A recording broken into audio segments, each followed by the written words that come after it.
അപ്പോൾ അതിലൊരു ഫ്രണ്ട് എനിക്ക് സജസ്റ്റ് ചെയ്താണ് ജർമ്മനി നല്ലൊരു ഓപ്ഷനാണ്, പ്രത്യേകിച്ച് ബിടെക് കഴിഞ്ഞവർക്ക് നല്ലൊരു ഓപ്പർച്യൂണിറ്റി ജർമ്മനിയിലുണ്ട് എന്നവർ പറഞ്ഞു. അങ്ങനെ ജർമ്മനി നോക്കാം, എന്നാൽ ജർമ്മനിയുടെ കാര്യങ്ങൾ ഇനി അത് മുമ്പോട്ട് കൊണ്ടുപോകാമെന്ന് അങ്ങനെ വിചാരിച്ചിരുന്നപ്പോഴാണ് അവൻ എനിക്ക് അഗാപ്പ കൺസൾട്ടൻസിയുടെ നമ്പർ തന്നത്. ഞാൻ അങ്ങനെ അവർ കോണ്ടാക്റ്റ് ചെയ്തു. അപ്പോൾ എനിക്ക് ഡയറക്റ്റ് ഏജൻസിയിലെ MDയുടെ നമ്പർ എനിക്ക് തന്നു. ഞാൻ അദ്ദേഹമായിട്ട് സംസാരിച്ചു. എനിക്ക് അദ്ദേഹമായിട്ട് സംസാരിച്ചപ്പോൾ തന്നെ ഞാൻ ജർമ്മനി എന്ന് പറഞ്ഞത് ഒരു സെക്കൻഡ് ഓപ്ഷനായിട്ടായിരുന്നു ഞാൻ വെച്ചിരുന്നത്.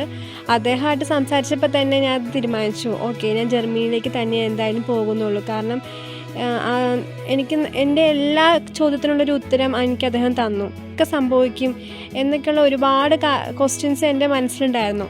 അതിനൊക്കെയുള്ള ഉത്തരം എനിക്ക് അദ്ദേഹമായിട്ട് സംസാരിച്ചപ്പോൾ തന്നെ എനിക്ക് കിട്ടി. അങ്ങനെയാണ് ഈ അഗാപ്പയിലോട്ട് വരാൻ കാരണം.